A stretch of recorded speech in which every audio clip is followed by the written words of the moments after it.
আল্লাহর বিরুদ্ধে করে কেউ এই দেশে টিকতে পারবে না। এরা কারা? এরা কি ইসলাম পালন করতে চাইতেছে? এরা কোন ধর্মের অধিকারী? এরা কোন কোরআন পড়ছে যেই কোরআনে আছে মানুষকে দিব্যি একজন মানুষ করজোরে দরজা খুলি দাঁড়াবে আর তাকে হত্যা করে ফেলা হবে? আমরা গত 2 মাস খুব শান্তিতে ছিলাম। আমাদের কোনো মাজারে কোনো পাগল ফকিরের উপরে হামলা হয় নাই। হঠাৎ করে কুষ্টিয়ার শামীম, আমাদের পীর ভাই, আমাদের সুফি, তাকে হত্যা করা হলো। আমরা গভীর গবেষণা করে দেখছি তার একটাই দোষ, তিনি শুধু বলেছে 12ই ফেব্রুয়ারির আগে বলেছে তোমরা কেউ উগ্রপন্থীকে ভোট দিও না।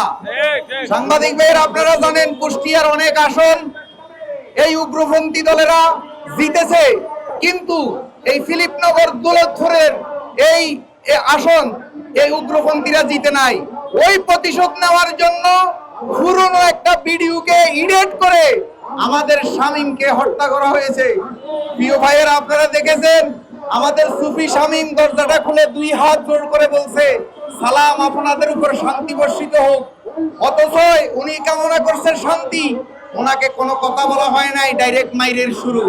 বাবা, এটা কোনো ইসলামের আইন হইতে পারে না। ব্যক্তিগতভাবে আমি ফাজল কামেল মাদ্রাসা থেকে করেছি।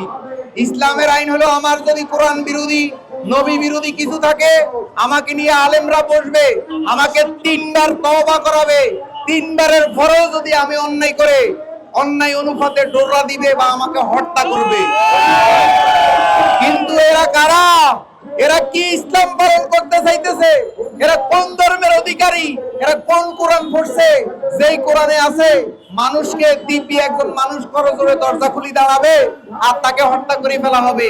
বাবা, ইন্টারিম সরকারের আমলে 9 সেপ্টেম্বর 25 সেপ্টেম্বর 2 দিন আমার বাড়িতে হামলা হয়। যেই পর্যায়ে যেই কোয়ালিটিতে হামলা হয়েছে সারা বাংলাদেশে এইভাবে হামলা হয়েছে। এরা মেসেঞ্জার গ্রুপ খুলে এরা খুব কৌশলে রাতের অন্ধকারে হামলা করে। তাই প্রিয় সাংবাদিক ভাইয়েরা, আপনাদের মাধ্যমে যদি তারেক জিয়ার কাছে আমাদের এই আকুল আবেদন কান্নাকাটি যদি পৌঁছে, তারেক জিয়ার যদি সুবুদ্ধি উদয় হয়, তাহলে আমরা মাজারপন্থীরা শান্তিতে থাকতে পারবো। আমরা শান্তি চাই, আমরা মারামারি হানাহানি চাই না।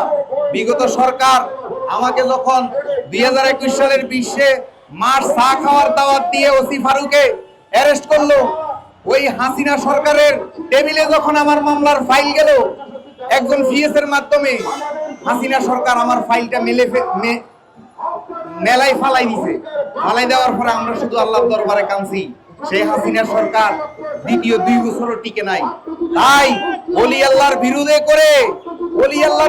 করে কেউ এই দেশে টিকতে পারবে না। ওলি আল্লাহর মাজার ভাঙছে, আমাদের কোনো আপত্তি নাই। মাজার আবার নতুন হবে, ভাঙছে, এটা আমরা মনে করতেছি একটা দুর্যোগ, প্রাকৃতিক একটা দুর্যোগ আসছে আমাদের উপরে, ওই দুর্যোগ আমরা মেনে নিছি। কিন্তু আমাদের সুফিদেরকে হামলা করবে, আমরা আর বসে থাকবো না। দেখেন, আমরা SS5 এর লাড়ি তৈরি করছি কি জন্য? প্রতিহত করার জন্য, কাউকে আঘাত করার জন্য। আমরা আমাদের কিছু ভণ্ড ফির আছে, কিছু আওলাদ ফির আছে। আমি তারেক জিয়ার কাছে অনুরোধ করব, এই ভণ্ড ফিরদের টাকা পয়সার আয় ইনকাম কোথায় থেকে আসে এগুলা ট্রান্সপোর্ট ঘটনা করে এই আওলাদ ফিরদের ভণ্ড ফিরদেরকে যাচাই করা হোক। এদের কাজ কি?